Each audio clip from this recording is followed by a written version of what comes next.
Hello friends, कैसे हैं आप लोग। आई होप आप लोग बहुत अच्छे होंगे। फ्रेंड, आज मैं आपको बताऊंगी प्रेगनेंसी के दूसरे महीने में क्या क्या लक्षण दिखते हैं, भ्रूण का विकास कैसे होता है और क्या क्या डाइट लेना है।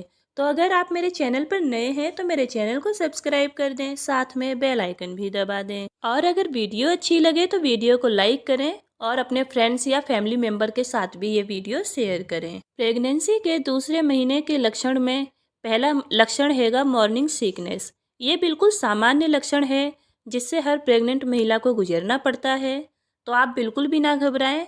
ये बहुत ही सामान्य लक्षण है। मॉर्निंग सीकनेस एक ऐसी समस्या है जो आपके शरीर में हार्मोन में असंतुलन होने के कारण प्रकट होती है। प्रेगनेंसी के सेकेंड मंथ में इसकी स्थिति में आपको रोज सुबह के समय या फिर शाम के या मान लो किसी भी टाइम आपको मतली या उल्टी हो सकती है या फिर उल्टी जैसा महसूस हो सकता है। और कभी कभी तो ऐसा होता है कि पूरे पूरे दिन उल्टी नहीं आती है, बस उल्टी जैसा महसूस होता है। और कभी कभी ऐसा होता है कि पूरे दिन उल्टी भी आती है और उल्टी जैसी शिकायत रहती है। तो अगर ऐसी प्रॉब्लम है तो आप अपने नज़दीकी डॉक्टर से ज़रूर मिलें, वो आपको तुरंत ही कोई ना कोई अच्छा मशवरा देंगे। अचानक से मूड बदलना। गर्भधारण करते ही आपके शरीर में मौजूद हार्मोन में उथल पुथल मच जाती है। कभी कभी हार्मोन का लेवल बढ़ता है तो कभी किसी हार्मोन का लेवल घटता है। ऐसा होने से 5 वीक की प्रेगनेंसी में आपके मस्तिष्क पर असर पड़ता है, जिसके कारण आपके मूड में अचानक से बदलाव होना शुरू हो जाता है। आप बहुत सेंसिटिव हो जाते हैं, किसी बात पर खुश होते हैं तो किसी बात पर बहुत जल्दी से चिड़चिड़ापन हो जाता है और आप छोटी छोटी बातों पे लोगों से लड़ने लगते हैं। तो इन बातों में भी आपको बिल्कुल घबराने की ज़रूरत नहीं है। ये सिम्टम्स बिल्कुल वैसे ही हैं जैसा कि प्रेगनेंसी के पहले महीने में होते हैं। आपको बस अपनी भावनाओं और खान पान पर ध्यान देने की ज़रूरत है। बाकी ये लक्षण कुछ समय के बाद अपने आप ही ख़त्म हो जाता है। अगर ज़्यादा परेशानी होती है तो आप अपने नज़दीकी डॉक्टर से ज़रूर मिलें। स्तनों का आकार बढ़ना। प्रेगनेंसी के दौरान आपके शरीर में कई तरह के बदलाव आते हैं, तो इनमें से एक बदलाव होता है स्तनों का आकार बढ़ना। इसी समय आपके स्तन टाइट और आपके निप्पल का रंग पहले से और ज़्यादा गाढ़ा हो जाता है। लेकिन आपको अगर ये लक्षण भी दिखे तो आपको बिल्कुल घबराने की ज़रूरत नहीं है। ये भी अन्य लक्षणों की तरह बिल्कुल सामान्य लक्षण हैं। अब मैं आपको बताती हूँ प्रेगनेंसी के दूसरे महीने की डाइट में क्या क्या लेना है। प्रेगनेंसी के दूसरे महीने में आप खुद को और यानी आपका जो बच्चा है उसके लिए भी आपको खाना खाना पड़ता है। इसलिए आप कोशिश करें कि हेल्दी खाना ही खाएं, जैसे कि फ्रूट्स हो गए या फिर प्रोटीन वाले जितने भी खाने हैं, जैसा कि अभी मैं आपको बताती हूँ। ज़्यादा से ज़्यादा फाइबर का सेवन करने की कोशिश करें, क्योंकि प्रेगनेंसी के दौरान ये आपको गैस या कब्ज़ की समस्या से बचने में मदद करता है। आयरन को अपनी डाइट में ज़रूर शामिल करें और कोशिश करें कि जो भी खाना आप बनाएं आयरन की कढ़ाई में या फिर आयरन के बर्तन में ही बनाएं, क्योंकि आयरन के बर्तन में खाना बनाने से हमको भरपूर आयरन मिलता है। और आप हरी पत्तेदार सब्जियां ले सकते हैं। प्रोटीन से भरपूर पदार्थों का सेवन बहुत ज़रूरी है। अपने खान पान में कैल्शियम को प्रचुर मात्रा में शामिल करें। आप नट्स ले सकते हैं, ड्राई फ्रूट्स जैसे कि बादाम, काजू, ये सभी आप, जैसे अखरोट हो गए, तो ये सभी चीज़ें आप बिल्कुल उचित मात्रा में लें। एक बार आप अपने डॉक्टर से मिल लें, उसके बाद ही आप उन चीज़ों को खा सकते हैं। बादाम क्योंकि गर्म होते हैं, तो इसीलिए आप अपने डॉक्टर से बातें करके उसके बाद ही इन चीज़ों का सेवन करें। आप ज़्यादा घी का इस्तेमाल बिल्कुल भी ना करें, क्योंकि कई बार ऐसा होता है कि हमारी सास या हमारी जो मम्मी होती हैं वो लोग कहती हैं कि आप ज़्यादा घी का इस्तेमाल करो। तो आपकी जानकारी के लिए मैं आपको बता दूं कि प्रेगनेंसी के पहले महीने से तीसरे महीने तक आप घी का बहुत ही कम इस्तेमाल करें।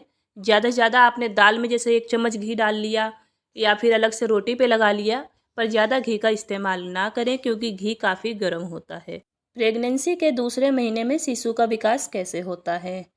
प्रेगनेंसी के दूसरे महीने में शिशु काफ़ी अच्छे से बन जाता है और वह कई चीज़ों को महसूस करना भी शुरू कर देता है। जैसा कि मैं आपको ये फ़ोटो दिखा रही हूँ, इस तरीके का शिशु आपके गर्भ में 2 महीने का बन जाता है। इस दौरान आपको अपनी दिनचर्या पर स्पेशल ध्यान देने की ज़रूरत होती है। शिशु में हो रहे बदलाव को आप अपने अंदर महसूस कर सकती हैं। तो आइए अब बताते हैं कि शिशु का कौन कौन सा शरीर बन जाता है। हड्डियां बन जाती हैं, शिशु का वजन बढ़ना शुरू हो जाता है, शिशु के दोनों कान और नाक बनने लगती है, आहार नलिका बन जाती है, शिशु हल्का फुल्का महसूस भी करता है, दोनों हाथ पैर और उनकी उंगलियां भी बननी शुरू हो जाती है। स्पाइनल कॉर्ड और दिमाग बनने वाली भी न्यूरल ट्यूब बन जाती है। शिशु का सिर, आंखें, नाक धीरे धीरे दिखाई देने शुरू हो जाते हैं। इस महीने के अंत तक शिशु का आकार लगभग 1.5 यानी 1.5 सेंटीमीटर हो जाता है। जैसा कि आप फोटो में देख पा रहे होंगे, इसी तरीके का 2 महीने का शिशु होता है। प्रेगनेंसी के दूसरे महीने में शरीर में होने वाले बदलाव। प्रेगनेंसी के दूसरे महीने में आपके शरीर में कई बदलाव आते हैं, लेकिन आपको इन सब से डरने की कोई ज़रूरत नहीं है और ना ही आप घबराएं, बल्कि इन्हें अच्छे से समझने और इनसे उत्पन्न होने वाली परेशानियों को डाइट में बदलाव ला करके दूर करना चाहिए। इन परेशानियों को आपको समझना चाहिए। तो अब मैं बताती हूँ कि वो कौन कौन सी परेशानियाँ हैं। जैसे कि सांस लेने में परेशानी हो सकती है, आपका वज़न पहले से थोड़ा बढ़ सकता है, आपको कुछ गंध से एलर्जी भी हो सकती है, आपकी नाक पहले से ज़्यादा सेंसिटिव हो सकती है, एकदम से आपको स्मेल आएगी, एकदम से मतलब कहते हैं ना जैसे खुशबू आएगी, एकदम से बदबू आएगी, तो इस तरीके का हो सकता है। तो इसमें आपको घबराने की बिल्कुल भी ज़रूरत नहीं है। हर समय कुछ ना कुछ खाने पीने का मन करेगा, कभी कभी आपकी योनि से हल्का खून भी निकल सकता है, लेकिन अगर ज़्यादा ब्लीडिंग हो तो आप तुरंत ही अपने नज़दीकी डॉक्टर से मिलें। इस दौरान आपके गर्भाशय का आकार बढ़ना शुरू हो जाता है, आपकी वजाइना यानी योनि की खुजली और दर्द भी बढ़ सकती है। गर्भाशय का आकार बढ़ने के कारण बार बार पेशाब करने की समस्या हो सकती है। ये सभी सामान्य बदलाव हैं जो प्रेगनेंसी के फर्स्ट और सेकंड मंथ में देखने को मिलते हैं। तो आप इन सब चीज़ों से बिल्कुल भी ना घबराएं। और सबसे अच्छी बात यह है कि आप अपने नज़दीकी डॉक्टर या फिर जिस डॉक्टर से भी आप अपना इलाज करवा रहे हैं वो सबसे बेस्ट डॉक्टर चुनें, ताकि वो आपको अच्छे से अच्छी जानकारी दे और अच्छे से अच्छी मेडिसिन्स दे, जो कि आपके बच्चे के लिए और आपके लिए लाभदायक हो।